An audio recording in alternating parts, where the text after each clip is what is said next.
Hello friends, good morning. आज हम लोग 7 मई 2026 के करंट अफेयर्स डिस्कस करेंगे।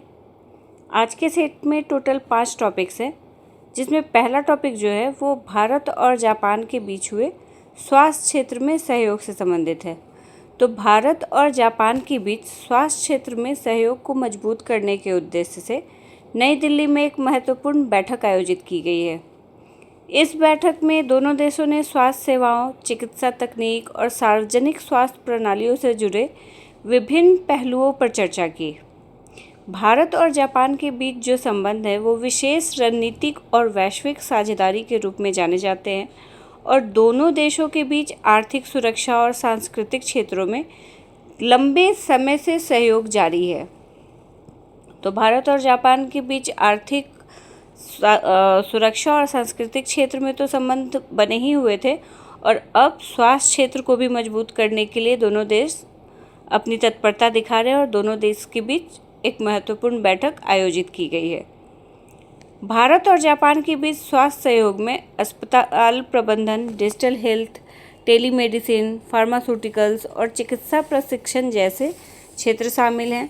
जापान जो है वो अपनी उन्नत चिकित्सा तकनीक के और कुशल स्वास्थ्य प्रणाली के लिए जाना जाता है, जबकि अगर भारत की बात करें तो भारत व्यापक सार्वजनिक स्वास्थ्य नेटवर्क और मजबूत दवा उद्योग के लिए जाना जाता है। तो ये दो तरफा समझौता दोनों देशों के लिए कारगर होगा, फ़ायदेमंद साबित होगा। और भारत और जापान के बीच जो कूटनीतिक संबंध है वो 1952 में स्थापित हुए थे, यानी कि हमारे देश की स्वतंत्रता के कुछ साल बाद से ही भारत और जापान के बीच कूटनीतिक संबंध स्थापित हो गए थे। तो उसी को आगे बढ़ाने की दिशा में अब स्वास्थ्य क्षेत्र में सहयोग के लिए दोनों देशों ने नई दिल्ली में बैठक आयोजित की है। नेक्स्ट टॉपिक भी इंटरनेशनल रिलेशन से ही संबंधित है। तो भारत और वियतनाम के बीच रक्षा सहयोग को मजबूत करने के लिए ब्रह्मोस सुपरसोनिक क्रूज मिसाइल की संभावित बिक्री पर चर्चा हो सकती है। तो ये संभावना है कि भारत के द्वारा ब्रह्मोस सुपरसोनिक क्रूज मिसाइल को वियतनाम को बेचा जाए और इस पे चर्चा हो सकती है। ये कदम जो है ये भारत के रक्षा निर्यात और इंडो पैसिफिक क्षेत्र में रणनीतिक साझेदारी को बढ़ावा देने की दिशा में एक महत्वपूर्ण कदम माना जा रहा है। अब ब्रह्मोस के बारे में देख लेते हैं। तो ये एक 2 चरणीय सुपरसोनिक क्रूज मिसाइल है। ये बैलिस्टिक मिसाइल नहीं है। अगर कभी एग्जाम में ऑप्शन आए कि ब्रह्मोस कैसा मिसाइल है तो सुपरसोनिक या बैलिस्टिक, तो सुपरसोनिक क्रूज मिसाइल है ये। इसे भारत और रूस ने संयुक्त रूप से विकसित किया है और ये मिसाइल भूमि, समुद्र, वायु और पनडुब्बी इन सभी जगहों से लॉन्च की जा सकती है। इसकी जो उच्च गति और सटीक निशाना लगाने की क्षमता है वो इसे आधुनिक युद्ध प्रणाली में बेहद महत्वपूर्ण और प्रभावी बनाता है। ब्रह्मोस का नाम भारत की ब्रह्मपुत्र नदी और रूस की मोस्कवा नदी के नाम पर रखा गया है, जो भारत रूस सहयोग का प्रतीक है। ये मिसाइल भारत के DRDO और रूस की NPO मशीनोस्त्रोयेनी के संयुक्त उद्यम का परिणाम है। और वियतनाम जो है ये दक्षिण पूर्व एशिया में स्थित एक देश है और इसकी तटरेखा दक्षिणी चीन सागर से जुड़ी हुई है। ब्रह्मोस मिसाइल का अगर वियतनाम को निर्यात किया गया तो ये रक्षा उद्योग के लिए एक बड़ा कदम होगा और ये भारत की मेक इन इंडिया और रक्षा निर्यात को बढ़ावा देने की नीति के अनुरूप होगा। तो भारत का जो मिशन है, मेक इन इंडिया की जो नीति है, उसको इससे बढ़ावा मिलेगा। नेक्स्ट टॉपिक उत्तर प्रदेश सरकार की एक पहल से, बहुत अच्छे पहल से संबंधित है। तो हाल ही में उत्तर प्रदेश सरकार ने कृषि और ग्रामीण अर्थव्यवस्था को सशक्त बनाने के उद्देश्य से गोबर के उपयोग को बढ़ावा देने वाली नीति को मंजूरी दी है। गोबर जो है उसके उपयोग को बढ़ावा देने के लिए उत्तर प्रदेश गौ प्रधान देश है, कह सकते हैं। वहाँ कई सारी गौशालाएँ हैं और इसलिए वहाँ पे ये कदम महत्वपूर्ण है। तो ये पहल विशेष रूप से गौशालाओं, जैविक खाद्य उत्पादन और ग्रामीण आजीविका गतिविधियों से जुड़ी हुई है। इसका लक्ष्य किसानों और पशुपालकों को अतिरिक्त आय के स्रोत उपलब्ध कराना है। भारत के ग्रामीण क्षेत्रों में गोबर एक महत्वपूर्ण जैविक संसाधन है। इसका उपयोग खाद, बायोगैस, बायो स्लरी और पारंपरिक ईंधन के रूप में किया जाता है। अब तो गांव-गांव में एलपीजी सिलेंडर और गैस सरकार की मदद से पहुंच चुके हैं। लेकिन अगर पहले, अभी भी कई जगह आपको देखने को मिल सकते हैं, लेकिन पहले तो गाँव में आमतौर पर गोबर से बने गोईठा से खाना पकता था चूल्हों पे। तो पहले के लोग, अब आप लोग देखे कि नहीं पता नहीं, लेकिन अभी भी बहुत जगह, बहुत गांव में जहां अभी भी ये सारी योजनाएं नहीं पहुंच पाई हैं, सुदूर जो गांव क्षेत्र होते हैं, ग्रामीण क्षेत्र होते हैं, तो उनमें अभी भी आपको देखने को मिल सकता है इसका ईंधन के रूप में प्रयोग होता है। गोबर आधारित जो उत्पाद होते हैं ये न केवल पर्यावरण के अनुकूल होते हैं, बल्कि किसानों के लिए कम लागत वाले कृषि इनपुट भी प्रदान करते हैं। तो इससे किसानों को काफ़ी फ़ायदा हो सकता है। और बायोगैस जो संयंत्र होते हैं उसमें गोबर से मीथेन गैस उत्पन्न होता है, जिसका उपयोग ईंधन के रूप में किया जाता है। तो उत्तर प्रदेश सरकार ने ये पहल की है गोबर के उपयोग को बढ़ावा देने के लिए।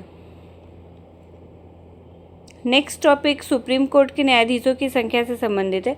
तो केंद्र सरकार ने 5 मई 2026 को सुप्रीम कोर्ट के न्यायाधीशों की संख्या बढ़ाने के प्रस्ताव को मंजूरी दे दी है। और इस फैसले के तहत न्यायाधीशों की संख्या कितनी हो जाएगी? तो मुख्य न्यायाधीश को छोड़कर जजों की जो स्वीकृत संख्या 33 है अभी, वो बढ़कर 37 हो जाएगी, यानी कि 4 नए न्यायाधीश जुड़ जाएंगे।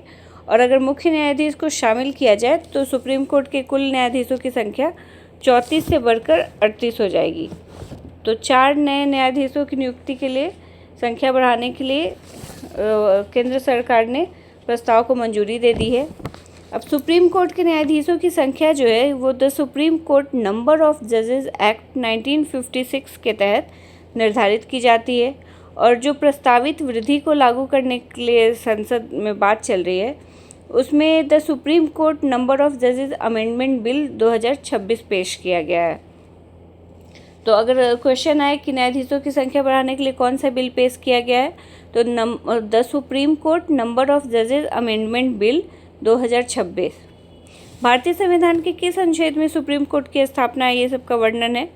तो अनुच्छेद 124 में सुप्रीम कोर्ट की स्थापना, संरचना और न्यायाधीशों की नियुक्ति से संबंधित प्रावधान दिए गए हैं। अभी वर्तमान में सुप्रीम कोर्ट में 92,000 से भी अधिक मामले लंबित हैं और जजों की संख्या बढ़ने से अधिक बेंच एक साथ काम कर सकेंगे, जिससे मामलों की सुनवाई में तेज़ी आएगी, तेज़ी से मामलों की सुनवाई की जा सकेगी। और नए जज, उनके स्टाफ और बुनियादी ढांचे पे जो अतिरिक्त खर्च आएगा वो कंसोलिडेटेड फंड ऑफ इंडिया से किया जाएगा। इससे पहले लास्ट कब जजों की संख्या बढ़ाई गई थी?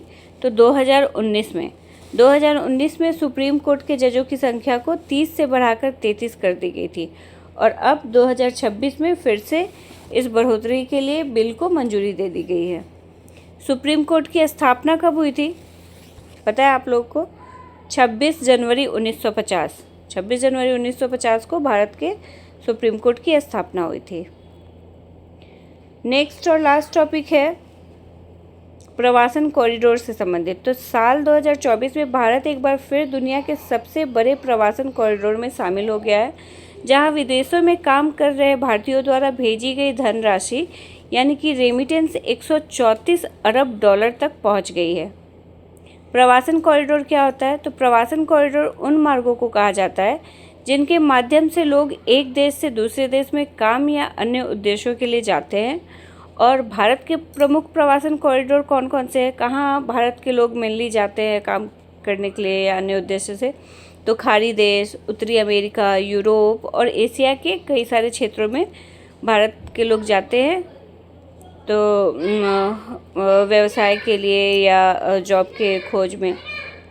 और इन कॉरिडोर के माध्यम से बड़ी संख्या में भारतीय श्रमिक विदेशों में रोजगार प्राप्त करते हैं और अपने देश में धन भेजते हैं। तो रेमिटेंस क्या होता है? रेमिटेंस वो वही धनराशि होती है जो प्रवासी अपने परिवारों या समुदाय को अपने मूल देश में भेजते हैं। मान लीजिए कोई भारतीय अमेरिका में रह रहा है, तो अमेरिका में जॉब करते हुए जो अपने घर वालों के लिए मनी भेजेगा, ट्रांसफ़र करेगा, उसी को रेमिटेंस कहा जाता है। और इन्हें भुगतान संतुलन यानी कि बैलेंस ऑफ पेमेंट के तहत दर्ज किया जाता है, और ये देश की बाहरी स्थिति को मजबूत करने में महत्वपूर्ण भूमिका निभाते हैं। तो ये हमारे आज के टॉपिक्स थे। मिलते हैं नेक्स्ट डे। Thank you.